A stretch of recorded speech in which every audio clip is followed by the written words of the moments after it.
The 30th of September 2022, you're very welcome back to the channel. And I have 815 subscribers. That's not doing too bad. Hopefully we'll get it up a bit more. And you're welcome to all the new ones. And just for those who mightn't be aware, way back in the 70s and early 80s, Ireland had a satirical program on television called Hall's Pictorial Weekly. And Frank Hall was then the presenter, and he was quite funny. He dealt with all local matters and made a big issue out of the simplest things that would happen down on the ground. But he was funny, and he had all these people representing councillors and actors and all this, and they were all quite funny. So Val's Pictorial Weekly is meant to be a follow from that, or a type of parody on it. It's meant to be funny. It's not meant to be taken seriously. And so I hope you enjoyed the money tree. But if you didn't, that's too bad. But if you did, I hope you enjoyed it. In any event, just please be aware that there's a difference between Val's Pictorial Weekly and all the other channels, and the other videos I make, which are meant to be quite serious. And they're a mix, and there's something hopefully there for most people. Now, the thing about it is, this is called 47H, the end of hegemony. And hegemony in political military terms means overall control, have been the top most powerful nation generally. So that's the word I have on it. I didn't invent it, but it's there. Now, one of the things that I'm looking at and considering, and as I look around me, and don't forget, there are great sources of news and information on the internet that you won't find on the ordinary television and radio. You simply will not get it there. You're getting an edited propaganda version. And on the other mediums like YouTube and that, you will get the other view, and it also contains propaganda. So you have to weigh up between them all, but you still can read between the lines, and you can come to a reasonable conclusion. And one fella that has written books, and his line on this is very similar to my own. Is Gerard R.R.I.U.D. Gerard R.O.D. Don't ask me to pronounce it. It's French, and just not so good at that. But anyway, he was a diplomat in several countries, and he for France. He was one to the US, and he was one in other countries.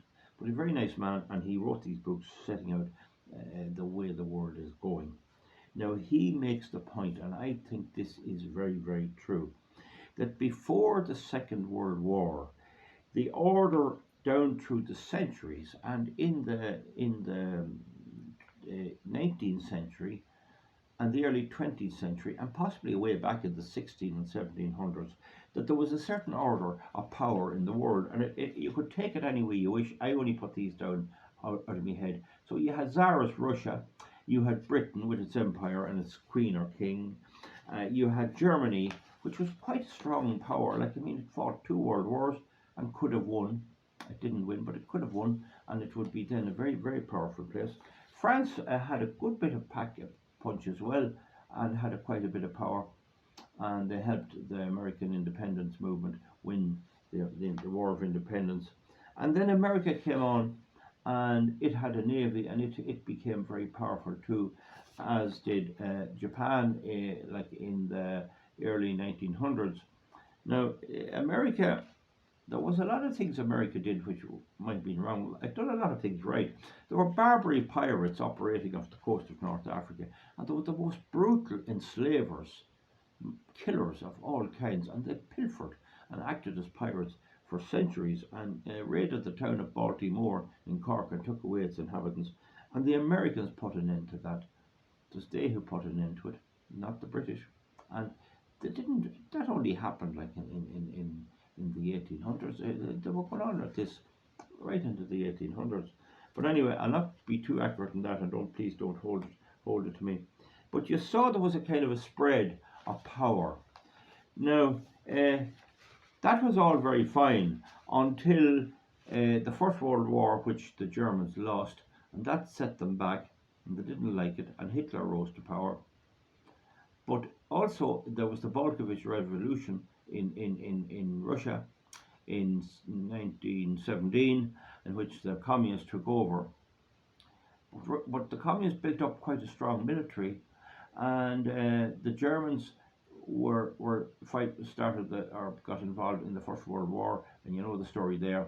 But between the jigs and the reels, between 1900 and the end of the Second World War, where the United States came out on top, second, and with Russia a good second, and Britain still in there at the was it the treaty or the meeting in Volta, but Britain was involved in that. But in any event, the two main winners were America and Russia. And then the Soviet Union lasted for a long time, and there was the Cold War. And the next thing was the Soviet Union collapsed. Mikhail Gorbachev was buried recently, but the Soviet Union collapsed more or less, and that left America in top position. They had already settled Japan, and they'd brought Japan to hook to book and made it an industrial nation. So you had all this kind of thing going on. But between the one thing and another, between 1945, let's say, and recently, America was the top.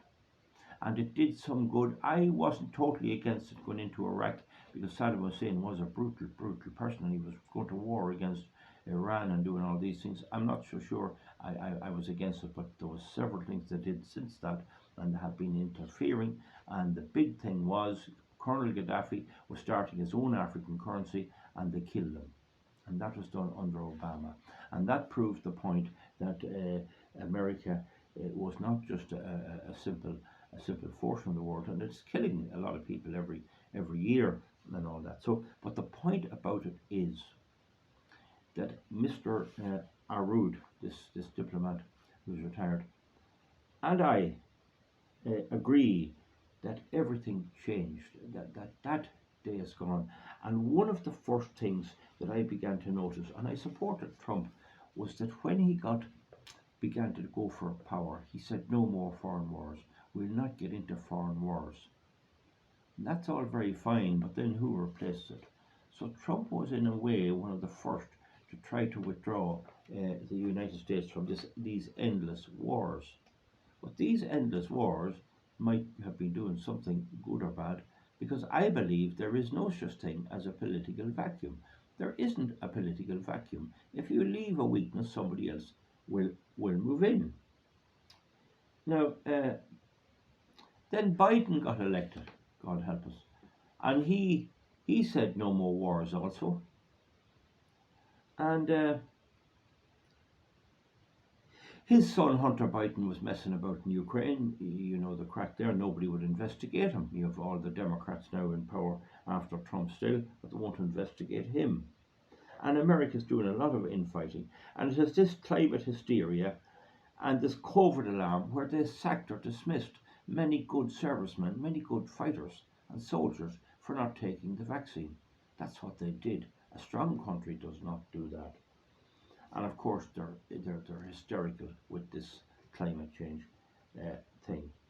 Now, what happens generally is hard times create strong men, and strong men create good times, and good times create weak men, and weak men create hard times.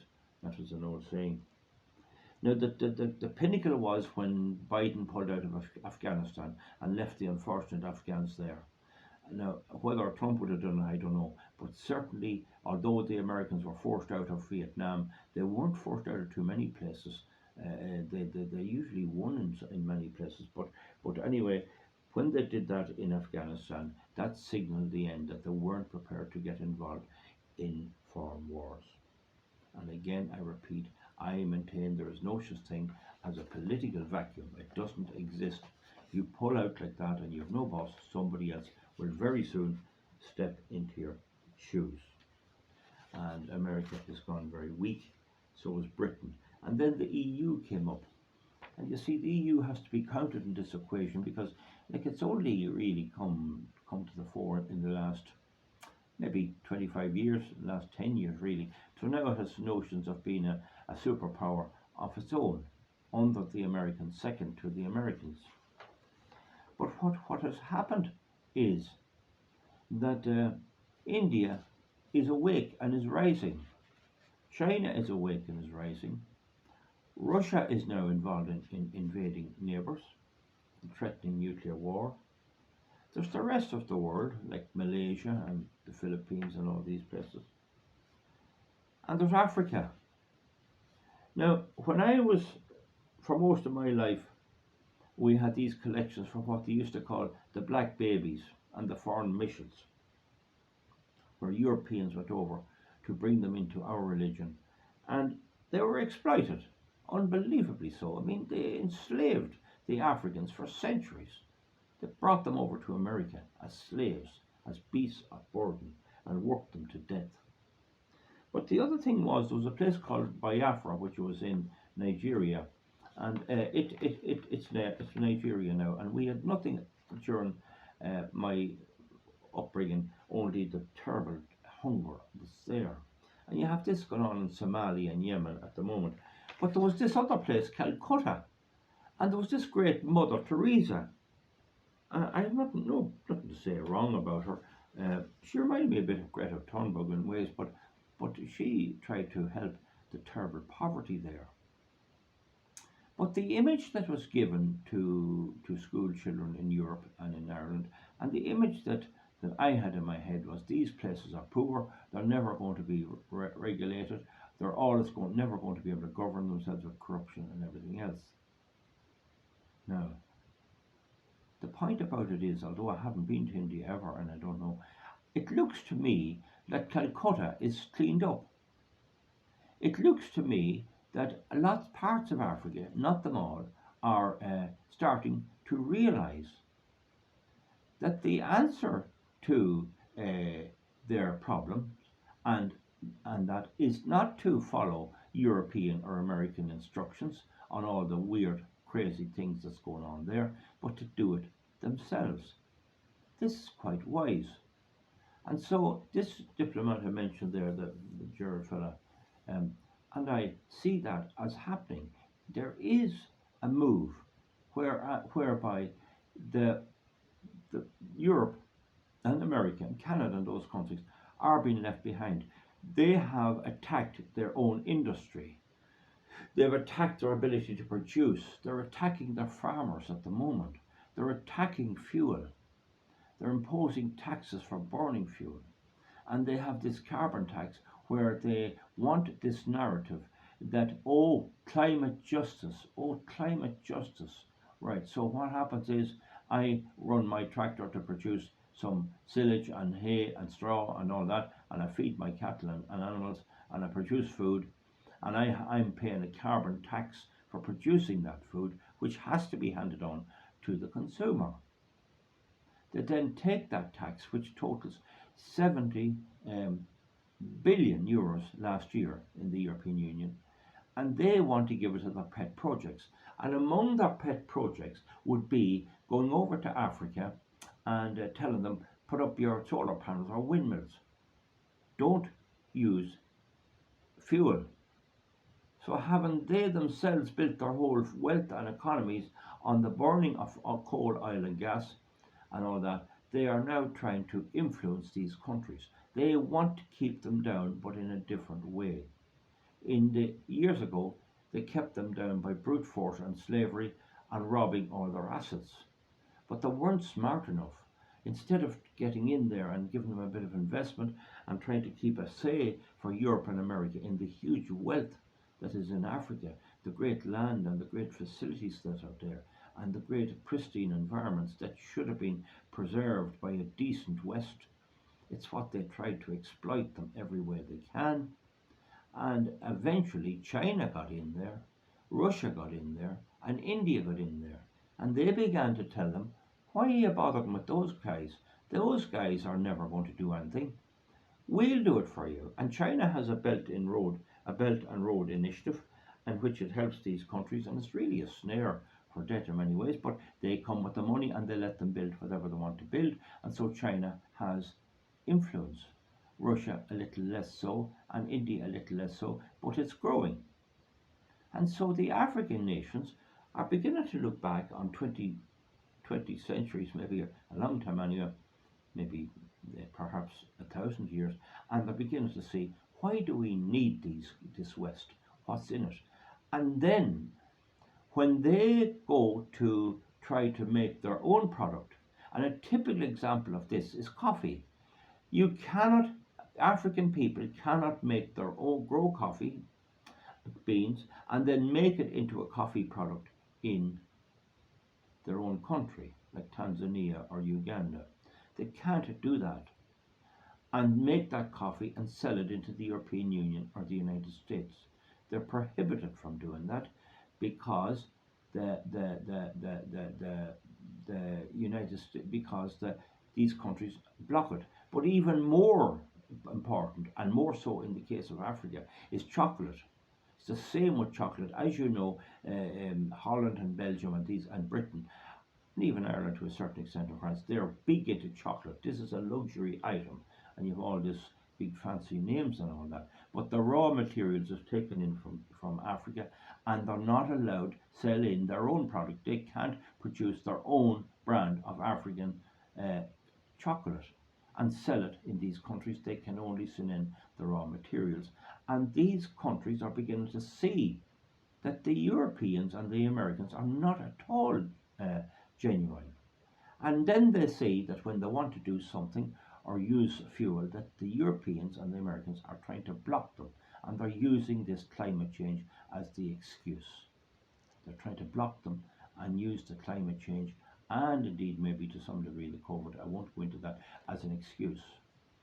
But in Africa, they're allowed to use certain drugs like hydroxychloroquine and that, which seems to have abated the pandemic thing and the COVID, but they have a problem there with Ebola, and there's an outbreak again, and they have to be prioritise.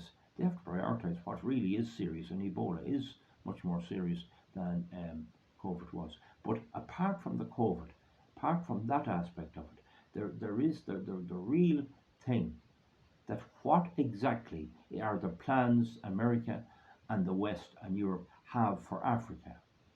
And I think it's just a fancy continuation of the treatment they got before to rob their assets and to tell them what to do and give them instructions. And the climate racket will be one way to stop them growing and improving.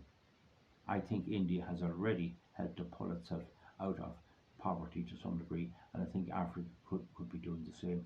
And I have to admit, I would clap them.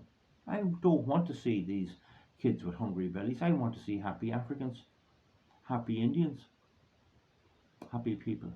So just with that in mind, to bear that in mind, that it is a big subject, and it's a bit heavy weather maybe, but the thing is changing. And what this particular man says, and it's very important and it's very true, all that's happening is that the situation, he's Gerard Howard, the situation is that up until the Second World War, there was a certain order in the world, and Russia, China, and all these, Britain, and all these, there was a certain order with America and all that, and that order was reduced. The number of people, the number of countries with power was reduced to US and Russia during the Cold War.